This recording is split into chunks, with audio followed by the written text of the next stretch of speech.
جو شخص اللہ کا تقوی اختیار کرے گا اللہ اس کے لیے راستہ پیدا کر دے، جہاں بالکل نظر نہیں آئے گا کہ کوئی راستہ، اللہ راستہ پیدا کر دے۔ بالکل نظر نہیں آ رہا تھا موسیٰ کے ساتھیوں کو کہ اب کیسے بچیں گے، پیچھے لشکر آگے آگے سمندر، اللہ نے راستہ پیدا کیا۔ خود حضرت ابو بکر کا جو حال ہو گیا تھا کہ حضور اگر انہوں نے ذرا بھی دیکھ لیا، نیچے اپنے قدموں کی طرف بھی نگاہ ڈالی تو ہم نظر آ جائیں، آپ نے فرمایا لا تحزن ان اللہ معنا۔ پھر حضور گئے طائف، لیکن وہاں سے خالی ہاتھ آئے۔ مدینے میں اللہ نے خود ہی کھڑکی کھول دی، 6 آدمی ایمان لے آئے، آپ گئے ہی نہیں اور وہاں انقلاب بھی آ گیا۔ جی اس اعتبار سے اللہ مخرج پیدا کرتا ہے۔ تم صحیح طریقے پر چلتے رہو، تقوی اختیار کرو، صحیح راستے پر جد و جہد کرو، یہ کام اللہ پر چھوڑو، اسے منظور ہے اس کا کامیاب ہونا۔ جب ہوگا وہ راستہ ایسا کھولنے کا کہ تمہیں گمان بھی نہیں ہوگا۔ وَيَرْزُقْهُ مِنْ حَيْثُ لَا يَحْتَسِبُ، اور اسے رزق دے گا وہاں سے جہاں سے اسے گمان بھی نہیں ہوگا۔ اقامت دین کی جد و جہد ہو، غلبہ دین کی جد و جہد ہو، اپنے آپ کو صلاتی و نسکی و محیایا و مماتی اس کا فیصلہ کرنا ہو، تو سب سے بڑی رکاوٹ آتی کھائیں گے کیا؟ تو اللہ تو کہتا ہے راضی میں ہوں، ہے ایمان اور یقین اس پر، کر کے دیکھو تو صحیح، اس پر اعتماد تو کرو۔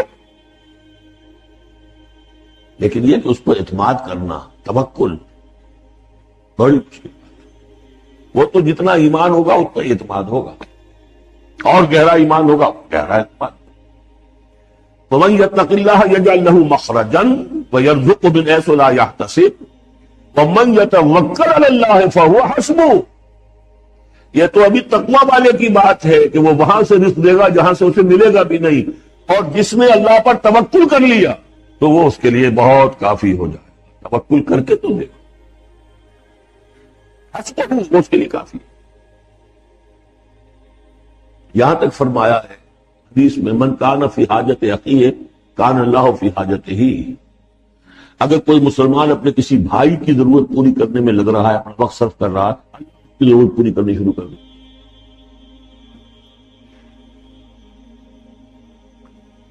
فکر ماں در کار ماں آزار ماں، کار ساز ماں بے فکر کار ماں، یہ فارسی شاعری کے اندر یہ دینی حقائق ہے۔ کار ساز ماں بے فکر کار ماں، میرا کار ساز میرے کاموں کی فکر کر رہا ہے، میں نے اپنے آپ کو اس کے کام کے لیے لگا دیا۔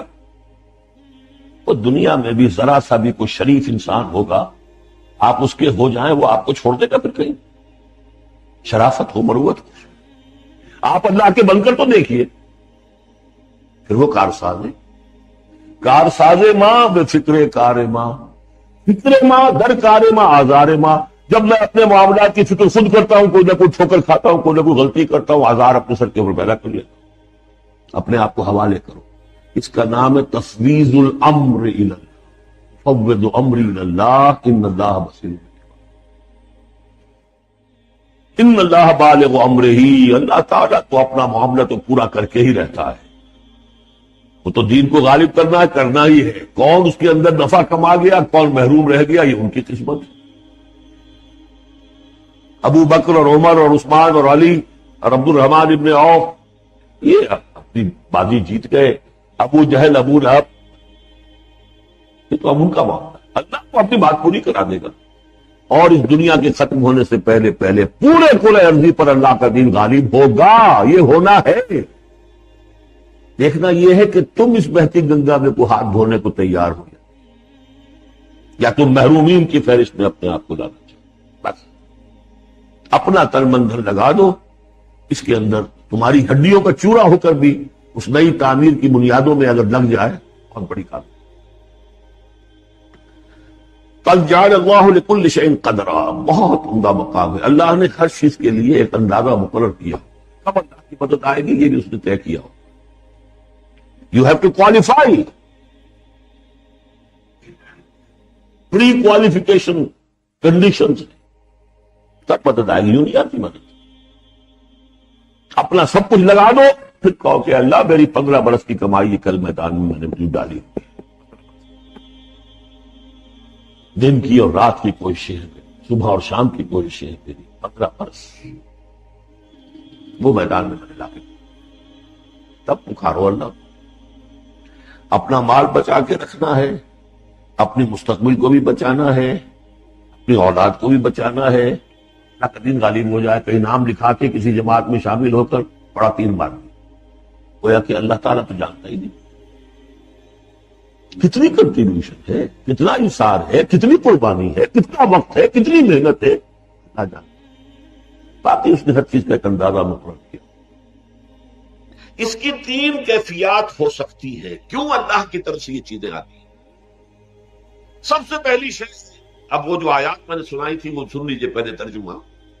سورہ تغابن نے فرمایا ما صاب من مصیبت الا باذن اللہ، دیکھو کوئی مصیبت تم پر نہیں آ سکتی، نہیں آتی مگر اللہ کے اذن سے۔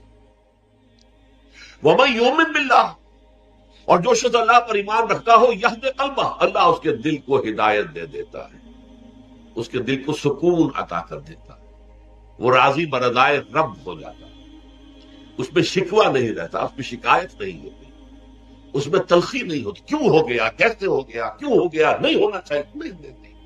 یہ سارا جو پیچ آدمی کھاتا رہتا ہے اندر ہی اندر، وہ جو پیچ کھا رہا ہے یہ سب پیچ سے نجات نہیں گئی۔ برو کشید سے پیچا کہ ہستمود مرا، چے اقدہا کے مقام رضا کشود مرا۔ یہ پیچ کھانا جو ہے، پیچا کے ہستمود، اس سے اللہ تعالیٰ نے مجھے نجات دے دی ہے مقام رضا کے ذریعے سے۔ کتنے بڑے بڑے عقدے میرے حل ہو گئے اس مقام رضا سے، چے اقدہا کہ مقام رضا کشود میرا، میرے تو بہت سے عقدے اس سے حل ہو گئے۔ اس حوالے سے ایک موٹی بات تو یہ ہو گئی، لیکن اب اس کو تین حصوں میں تقسیم کی۔ پہلی بات یہ کہ یہ اللہ کی طرف سے آزمائش کے طور پر آتی ہے۔ آزمائش، میرا بندہ اس پر صبر کرتا ہے یا نہیں، یا میرے خلاف بکواس کرنے پر آمادہ ہو جاتا ہے۔ اللہ تو ایسا ہے، اللہ نے تو ہم پر کبھی کرم کیا ہی نہیں ہے، اللہ تو ظالم، معاذ اللہ معاذ اللہ معاذ اللہ۔ کہیں ایسا تو نہیں، میرا بندہ جو ہے تکلیف کو جھیلتا ہے میری وجہ سے، یہ سمجھ کے کہ اللہ کی طرف سے آئی۔ یہ سب جو ہے یہ بہت بڑی کامیابی ہے اگر انسان کو حاصل ہو جائے۔ اور اس صبر کے نتیجے میں دو اور باتیں پیدا ہوتی ہیں۔ یہ مضامین علیحدہ علیحدہ روس کے اندر آتے رہے ہیں، لیکن آج ایک نئے عنوان کے تحت جمع ہو کر آ رہے ہیں۔ پہلی بات یہ ہوتی ہے کہ یہ امتحان کا نتیجہ کیا نکلتا ہے کہ آپ نے ایک امتحان پاس کیا تو آپ کے اگلے درجے میں ترقی ہو جاتی ہے۔ 5ویں کا امتحان پاس کر لیا تو 6ٹھی میں جائیں گے، اب 6ٹھی کا امتحان پاس کریں گے تو 7ویں میں جائیں گے، 7ویں کا پاس کریں گے تو 8ویں میں۔ درجہ بدرجہ انسان کی دینی، ایمانی اور روحانی ترقی کا ذریعہ یہ آزمائش۔ جتنا اس میں صبر ہوگا، جتنا اس میں تسلیم و رضا جو ہے آپ حاصل کرتے جائیں گے تو آپ کے درجے بلند ہوتے چلے جائیں گے۔ آپ کا امتحان کڑے سے کڑا آئے گا، بڑے سے بڑا آئے گا، مشکل سے مشکل تر آئے گا۔ ایک وقت میں ایم اے کا امتحان بھی آپ کو دینا ہوگا، ایک وقت میں ہو سکتا ہے پی ایچ ڈی کے لیے تھیسس آپ لکھیں، پھر اس کے اوپر جو ہے ٹیم بیٹھی ہوئی اور آپ سے وہ بحث کرے، جرح کرے آپ سے، وہ بھی کرنا ہوگا۔ لیکن یہ کہ اگر پرائمری ہی میں فیل ہو گئے تو اس کا سوال ہی پیدا نہیں ہوتا کہ کبھی آپ ایم اے کا یا پی ایچ ڈی کا تھیسس بھی لکھیں۔ اور اسی کو دوسرے انداز میں کہا گیا ہے قرآن مجید میں، وَلِيُبْلِيَ الْمُؤْمِنِينَ مِنْهُ بَلَاءً حَسَنًا۔ اصل میں ابلا کہتے ہیں، بلا یبلو جو ہے عربی زبان میں آتا ہے آزمانا۔ خلق الموت والحیات لیبلوکم ایکم احسن عملا، یہی معنی ابتلا کے میں، ابتلا یبتلی آزمانا۔ ابلا یبلی جو آتا ہے باب افعال سے، اس میں آتا ہے کسی کو کسی تکلیف میں ڈال کر اس کو نکھار، کہ اس کا جوہر نکھر جائے، اس کے اندر جو خیر ہے وہ اور چمک جائے، لوگوں کو بھی معلوم ہو جائے کہ یہ شخص اس مقام کا اہل ہے، اس کے اندر یہ صلاحیت ہے، اس میں یہ قوت موجود ہے۔ تو یہ گویا کہ اہل ایمان کی صلاحیتوں کو نکھارنے کے لیے اور ان کے درجات کی ترقی کے لیے بھی اللہ تعالیٰ دنیا کے اندر یہ مصیبتیں اور امتحانات جو ہیں آزمائش کے حوالے سے افراد پر بھی اجتماعی طور پر بھی لاتا ہے۔ اور ایک اس کا اور بھی اہل ایمان پر اس طرح کی ابتلا و آزمائش کی ایک نوعیت اور بھی ہے، اور وہ یہ ہے کہ جو بھی آپ سے غیر ارادی طور پر یا یہ کہ آپ نے کوئی گناہ ارادی طور پر بھی کر لیا، اللہ تعالیٰ اس کی سزا اسی دنیا میں دے کر آخرت کی سزا سے محفوظ کر دیتا۔ گویا کہ اس سے بڑا خیر کیا ہوگا؟ یہاں کی سزا کیا ہے، جھیل لیا آپ نے، بخار آ گیا، ٹانگ ٹوٹ گئی، چلیے 3 مہینے آپ بستر پر پڑے رہے نا، اور کیا ہوا؟ کچھ نہیں. لیکن یہ کہ آخرت کی سزا ملتی ہے، بہت عظیم ہے. لہذا کفارہ بناتا ہے اللہ تعالیٰ ان جو بھی گناہ ہو گئے ہیں، غلطیاں ہو گئی ہیں، ان کا کفارہ اللہ تعالیٰ بندہ مومن کے لیے. حضور کی ایک حدیث ہے، اس کا متن مجھے اس وقت یاد نہیں ہے، کہ مومن کا معاملہ عجیب ہے. اس سے کوئی تکلیف پہنچتی ہے، صبر کرتا ہے، اس کے گناہوں کا کفارہ بن جاتا ہے. اور اگر کوئی خوبی ملتی ہے تو اللہ تعالیٰ کا شکر ادا کرتا ہے، اس کے درجات بلند ہو جاتے ہیں. تو یہ معاملہ جو ہے اللہ تعالیٰ کی طرف سے بندہ مومن کے حق میں خیر، کہ در حقیقت اس کے ان گناہوں کی پاداش کہ جو اس نے یہاں کر لیے ہیں، یہی دنیا میں دے کر دھو دیا جائے، پاک کر دیا جائے. جیسے آپ کو معلوم ہے دھوبی جو ہے کپڑے کو بھٹی میں چڑھاتا ہے، گرم پانی میں ڈالتا ہے، ڈالتا ہے تاکہ اس کا میل نکلے. اس کے آگے پٹکتا بھی ہے ذرا اس کو، تاکہ وہ میل اچھی طرح چھٹ جائے اس سے. اسی طرح اگر دنیا میں ہمارے میل چھٹ جائیں، دنیا میں اگر ہمارے گناہ دھل جائیں، تو یہ بڑے نفع کا سودا ہے، بڑے نفع کا سودا ہے، بڑے نفع کا سودا ہے. اس اعتبار سے آپ غور کیجئے کہ اگر یہ حقائق ہمارے سامنے رہے تو کیا کوئی تکلیف دنیا کی ہمیں بھاری محسوس ہوگی؟